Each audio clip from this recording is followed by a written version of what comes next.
राजस्थान की राजनीति का थर्मामीटर इन दिनों अंता विधानसभा के नतीजों से उबल रहा है।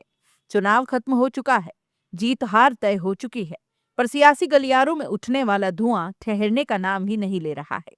और इस धुएं में चिंगारी फूकी है कांग्रेस के फायर ब्रांड नेता अशोक चांदना ने।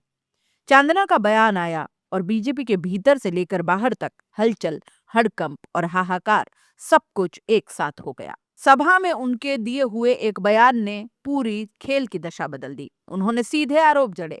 नरेश मीणा को मैदान में किसने उतारा, फंडिंग किसने कराई, भाजपा के वोट किसने डाइवर्ट कराए, और फिर बिना हिचके बोले सीएम साहब का कैंडिडेट नरेश था, फंडिंग भी उन्होंने ही कराई, बीजेपी के वोट भी उन्होंने ही डलवाए। एक लाइन और राजनीति भूचाल में बदल गई। यह कोई आम बयान नहीं था, यह था घर की लड़ाई घर में ही जीतने मरने की तैयारी। अब सवाल यह नहीं कि किसने किसे हरवाया, सवाल यह है कि क्या बीजेपी में कोई अंदरूनी ऑपरेशन चल रहा है? क्या वसुंधरा राजे को निपटाने की स्क्रिप्ट भीतर ही भीतर लिखी जा रही है? क्योंकि अंता वही सीट है जो दुष्यंत सिंह के लोकसभा क्षेत्र में आती है। और दुष्यंत कौन? पूर्व सीएम वसुंधरा राजे के बेटे। जिस क्षेत्र पर लगातार 10 बार से राजे परिवार का कब्जा रहा हो, वहां हर ईंट, हर पोल, हर बोर्ड पर उनका असर हो, उस अंता में ऐसा उलटफेर कैसे हो गया? क्या वाकई मतदान से पहले पीछे से खेल खेला गया? यही नहीं, चांदना के बयान के बाद यह भी सामने आया कि किरोड़ी लाल मीणा को अंता भेजने से रोका गया। सतीश पुनिया, जो डीयू चुनाव जिता दे और हरियाणा में लहर बना दे, वे अंता नहीं गए। राजेंद्र राठौड़ जैसे नेता भी नहीं पहुंचे। और सबसे बड़ा झटका, डिप्टी सीएम दिया कुमारी भी अंता नहीं गई। इतना बड़ा उपचुनाव पर बीजेपी का आधा टॉप ब्रिगेड गायब। क्यों? क्या किसी ने उन्हें रोका था? क्या किसी ने ऊपर से मैसेज पास कराया? और अगर कराया तो कौन? लोगों की जुबान पर एक ही नाम, वसुंधरा राजे। कहा गया कि उनके कहने पर बड़े नेताओं का प्रवेश ही रोक दिया गया, क्योंकि यह उनके कर्म भूमि है, उनका गढ़, उनका इलाका। पर अब कांग्रेस आरोप लगा रही है कि खेल उल्टा था। न सिर्फ नेताओं को रोका गया, बल्कि वोट भी भीतर से डाइवर्ट करवा दिए गए। पिछले उपचुनाव में आरोप लगा था कि बीजेपी के ही कुछ लोग अंदर खाने काम कर रहे थे। इस बार भी वही कहानी दोहराई जा रही है। क्या अंदर से ही सुपड़ा साफ करने की रणनीति बनी थी? क्या कुछ नेताओं को किनारे लगाने का मिशन चल रहा है? अगर ऐसा है तो ये बीजेपी नहीं, बीजेपी वर्सेस बीजेपी की लड़ाई है, जहां एक खेमे का निशाना दूसरी तरफ है और नुकसान हो रहा है पार्टी का। चांदना ने जो कुछ कहा वो सिर्फ आरोप नहीं है, ये बताने की कोशिश है कि राजस्थान की राजनीति में जो दिखता है वो सच नहीं होता। सच पर्दे से पीछे लिखा जाता है। अगर मुख्यमंत्री पर ही वोट डाइवर्ट करने का आरोप लग जाए तो ये सिर्फ एक बयान नहीं, सीधे सत्ता के गलियारे में युद्ध की घोषणा है। या भजनलाल को कमजोर करने की चाल, या फिर दोनों तरफ से दो दो चालें। राजनीति में कोई कदम अकेला नहीं उठता, हर कदम की दो परतें होती है, एक जनता के लिए, एक नेताओं के लिए। अंता उपचुनाव की हार के बाद कई सवाल खड़े हैं। क्या भजनलाल अपनी पकड़ मजबूत कर रहे हैं? क्या वसुंधरा कैंप इसे सीधा हमला मान रहा है?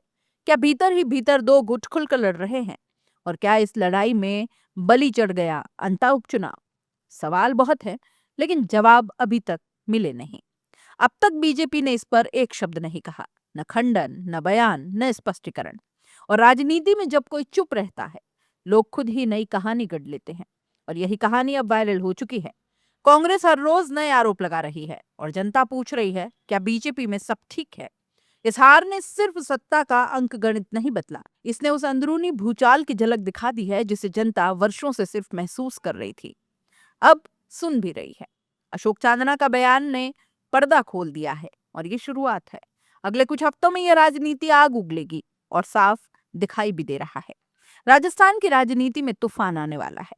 अंता कोई छोटा मोटा चुनाव नहीं था, यह वसुंधरा वर्सेस बाकी बीजेपी की पावर शिफ्टिंग का ग्राउंड था। और अब जब कांग्रेस ने सीधा आरोप लगा दिया है कि वोट भीतर से ही डाइवर्ट हुए, तो यह साफ है कि मामला जितना दिख रहा है उससे कहीं अधिक गर्म है। अब देखना है बीजेपी जवाब देती है या खामोशी से यह तूफान को और बड़ा होने देती है। क्या अंता उपचुनाव में वाकई अंदर से खेल हुआ? कमेंट में जरूर बताइएगा। खम्मा गणी दोस्तों, रिटेक एक बार फिर ट्राई करते ना। खम्मा गणी दोस्तों, मजा नहीं आ रहा। अरे यार छोड़ यार, मूड भी नहीं है। रॉयल पे चलते, कुछ खा के आते, चल।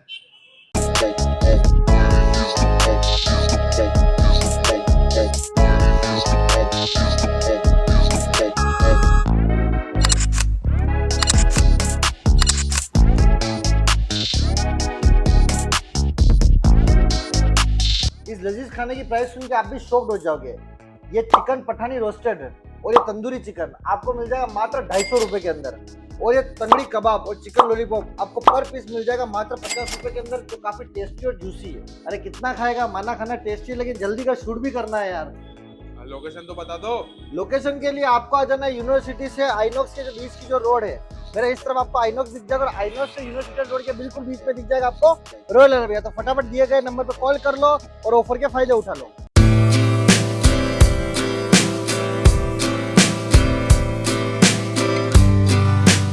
उदयपुर के दिल में एक ही जगह जो लाई है आपके लिए टेस्ट, क्वालिटी और ट्रस्ट, नेशनल डेयरी। यहाँ मिलेगा आपको ताज़ा डेयरी प्रोडक्ट्स और बेकरी के फ्रेश आइटम्स, नाश्ते के हर आइटम का स्वाद जो बनाए आपकी सुबह खुशगवार। सबसे खास उदयपुर की सबसे मशहूर बंगाली मिठाइयाँ। यहाँ पर मिलेगी हर ओकेजन के लिए कस्टमाइज्ड केक्स और फूड पैकेट्स, वो भी बिल्कुल रीजनेबल प्राइस पर। तो देर किस बात की है, आज ही आए national dairy, government press road, near fitness plus gym, Kishan Pol, Jawahar Nagar, Khanchi Peer, Udaipur. Contact national dairy, taste जो याद रहे, क्वालिटी जो भरोसा बनाए।